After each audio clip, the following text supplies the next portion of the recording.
क्या हमने कभी सोचा है कि अगर हम आज मर जाएं तो हमारा अंजाम क्या होगा? क्या हमारी जिंदगी दोज़ख की तरफ जा रही है या जन्नत की तरफ? दोज़ख ऐसा मकाम जहां आग ही आग है, जहां की आग दुनिया की आग से 70 गुना ज्यादा शदीद है। रसूलुल्लाह सल्लल्लाहु अलैहि ने फरमाया, दोज़ख की आग दुनिया की आग से 70 गुना ज्यादा गर्म है। आज हम जानेंगे वो काम जो हमें दोज़ख की आग से बचा सकते हैं और जो हमें अल्लाह की रहमत से जन्नत की तरफ ले जा सकते हैं।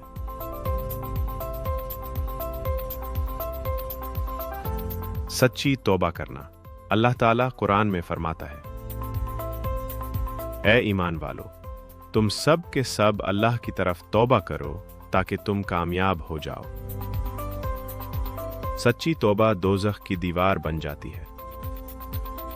ये गुनाहों को मिटा देती है जैसे पानी आग को बुझा देता है। दूसरा अमल, नमाज कायम करना। कुरान में अल्लाह फरमाता है, नमाज बेहयाई और बुरे कामों से रोकती है। रसूलुल्लाह सल्लल्लाहु अलैहि ने फरमाया, जिसने नमाज छोड़ दी उसका दीन से कोई ताल्लुक नहीं। नमाज छोड़ने वाला दोज़ख में सबसे पहले झोंका जाता है। सच बोलना और झूठ से बचना। रसूलुल्लाह सल्लल्लाहु अलैहि ने फरमाया, सच्चाई नेकी की तरफ ले जाती है और नेकी जन्नत की तरफ। और फरमाया, झूठ गुनाह की तरफ ले जाता है और गुनाह दोज़ख की तरफ। चौथा अमल, गीबत और बद ज़बान से बचना। कुरान कहता है, और तुम में से कोई किसी की गीबत ना करे। क्या तुम पसंद करते हो कि अपने मुर्दा भाई का गोश्त खाओ? जो अपनी ज़बान काबू में रखेगा वही कामयाब होगा। पांचवा अमल, रोज़ा और सब्र। रसूलुल्लाह सल्लल्लाहु अलैहि ने फरमाया, रोज़ा दोज़ख के खिलाफ ढाल है। जो शख्स अल्लाह की रज़ा के लिए रोज़ा रखता है, अल्लाह उसके और दोज़ख के दरमियान खंदक बना देता है। वालदैन की खिदमत। कुरान कहता है, इनके सामने उफ तक न कहो, ना उन्हें झड़को और उनसे अदब से बात करो। सूरा अल-इसरा 23।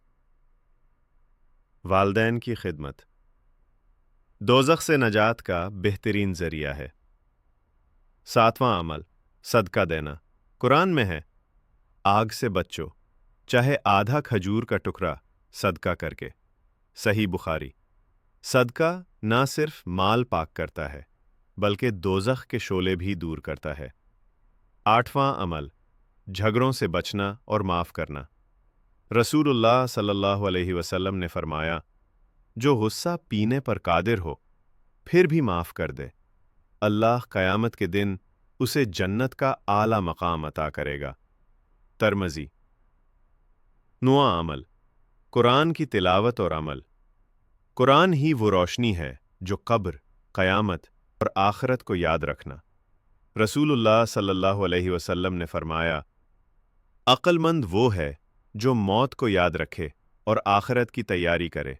तिरमिज़ी। आखिर में याद रखें, ये दुनिया सिर्फ इम्तिहान है और दोज़ख उस फील होने का अंजाम है। अल्लाह ताला हमें उन तमाम आमाल की तौफीक दे जो हमें दोज़ख से बचाकर जन्नत के बागों में ले जाएं। आमीन या रब्बुल आलमीन। अगर दिल इजाज़त दे तो हमारे चैनल सच्ची इस्लामी राज सब्सक्राइब लाजमी करना और बेल आइकन दबा